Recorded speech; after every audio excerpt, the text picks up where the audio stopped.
Hello बच्चों, कैसे हैं आप सब। स्टोरी टाइम हो गया है और हम सुनते हैं स्टोरी। एक गांव में महेश अपनी पत्नी और माँ के साथ रहता था। उसके 2 जवान बेटे राम और राहुल थे और एक 10 वर्ष की बेटी भी थी जिसका नाम मुन्नी था। मुन्नी अपनी दादी से बहुत ज़्यादा प्यार करती थी। दादी के साथ मुन्नी की माँ का व्यवहार बिल्कुल भी ठीक नहीं था। दादी को सुबह जल्दी भूख लग जाती थी और उनको घर के अंदर आना मना था। घर के बाहर बनी एक छोटी सी झोपड़ी में दादी रहती थी। मुन्नी की माँ रात का बचा हुआ खाना सुबह और सुबह का बचा हुआ खाना रात को बूढ़ी दादी को खाने के लिए देती थी। और यदि घर में पकवान, पूड़ी, कचौड़ी, भजिए आदि बने हुए हों तो उन्हें खाने के लिए नहीं देती थी। मुन्नी यह बात अच्छे से जानती थी, इसलिए घर में जब भी कुछ अच्छा बनता वह दादी के लिए मम्मी से छुपाकर ज़रूर लाती। दादी मुन्नी की माँ से कभी कोई शिकायत नहीं करती। एक दिन मुन्नी की माँ ने घर में पकवान बनाए। घर में सभी ने खाना खा लिया। बूढ़ी दादी भूख से बेहाल हो रही थी। घर के बाहर ही पलंग पर बैठी हुई अपनी बारी का इंतज़ार करने लगी। दादी अपना मन बहलाती, हो सकता है मुन्नी की माँ को बहुत काम होगा इसलिए इतनी देर लग रही है, अभी खाना लाती ही होगी। अब दोपहर हो गई थी, खाना नहीं आया। मुन्नी ने माँ से छुपाकर बूढ़ी दादी के लिए कचौरी लाई। दादी ने कचौरी खाकर मुन्नी को खूब आशीर्वाद दिया और कहा, बिटिया तू थोड़ी देर और नहीं आती तो तेरी दादी मर जाती। तेरी माँ आज मुझे खाना देना भूल गई है। मुन्नी के बड़े भाई राम की घर में शादी की तैयारियां चल रही थी। घर में मेहमानों का तांता लगा हुआ था।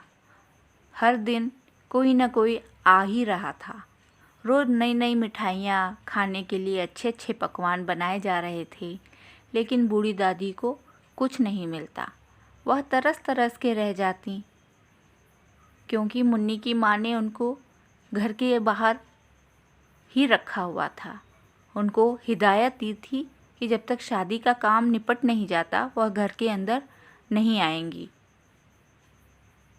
क्योंकि मुन्नी की माँ को ऐसा लगता था कि दादी की नज़र ठीक नहीं है। वो अच्छे कामों में नज़र लगा देती हैं क्योंकि वो विधवा थीं। शादी का दिन आ गया। रसोइये तरह तरह के पकवान बना रहे थे। खाना बनाने की व्यवस्था दादी की झोपड़ी के पास ही आंगन में रखी थी। दादी से रहा नहीं गया और रसोइयों के पास आकर खड़ी हो गई और पकवानों को बनते हुए देखने लगी। मुन्नी की माँ की नज़र जैसे ही बूढ़ी दादी पर पड़ी, उनका हाथ पकड़कर झोपड़ी में ले आई और ज़ोर ज़ोर से उनके ऊपर चिल्लाने लगी, मैंने आपको मना किया था झोपड़ी से बाहर निकलने के लिए। जब तक मेहमानों का खाना पीना निपट नहीं जाता आप बाहर नहीं आऊँगी। बूढ़ी दादी झोपड़ी में रखे हुए पलंग पर बैठ गई। दादी आखिर क्या करे, भूख होती ही ऐसी चीज़ है। पूरे दिन में बीच में एक बार मुन्नी आई थी और दादी को शरबत पिलाया था, पर शरबत से क्या होता है, पेट की भूख तो अन्न से ही शांत होती है। बूढ़ी दादी पलंग पर निर्जीव की तरह पड़ी हुई थी। बहुत रात हो चुकी थी। दादी मन में सोच रही थी, अभी तक तो फेरे भी हो चुके होंगे। मेहमानों की पंगत को उठे हुए तो 3 घंटे हो गए। अब तो बहू ने सारे काम निपटा दिए होंगे, आने ही वाली होगी खाना लेकर। उधर घर के अंदर सन्नाटा पसरा हुआ था। सब लोग अपना काम निपटाकर सो चुके थे। किसी को भी बूढ़ी दादी की फिक्र नहीं। किसी को ख्याल नहीं आया कि उनको खाना भी देना है। रात को एकाएक कुत्ते की ज़ोर ज़ोर से भौंकने की आवाज़ आई। कुत्तों के भौंकने की आवाज़ सुनकर मुन्नी की माँ की आँख खुल गई। अचानक ही मुन्नी की माँ को आत्मबोध हुआ कि उसने आज बूढ़ी दादी को खाना नहीं दिया है। जल्दी ही वह रसोई की तरफ दौड़कर भागी, थाली में खाना डाला और झोपड़ी की तरफ भागी। क्योंकि आज उसे बहुत दुख हो रहा था। पलंग पर दादी नहीं थी, झोपड़ी में कोई नहीं था। खाने की थाली लेकर मुन्नी की माँ बाहर की तरफ आई, दादी को ढूंढने लगी। दादी को ढूंढते ढूंढते उसने देखा कि दादी मेहमानों की झूठी पत्तलों और दोनों के ढेर पर बैठी हैं और झूठी पत्तलों और दोनों में इसका जूठन चाट रही हैं।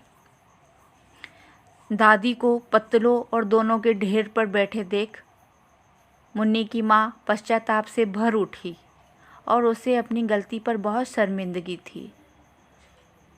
उसने दादी के पैरों को ज़ोर से पकड़ लिया, रो रो कर खूब माफ़ी मांगी और कहा, मैं अपनी गलती पर बहुत शर्मिंदा हूँ माँ, मुझे माफ़ कर दो।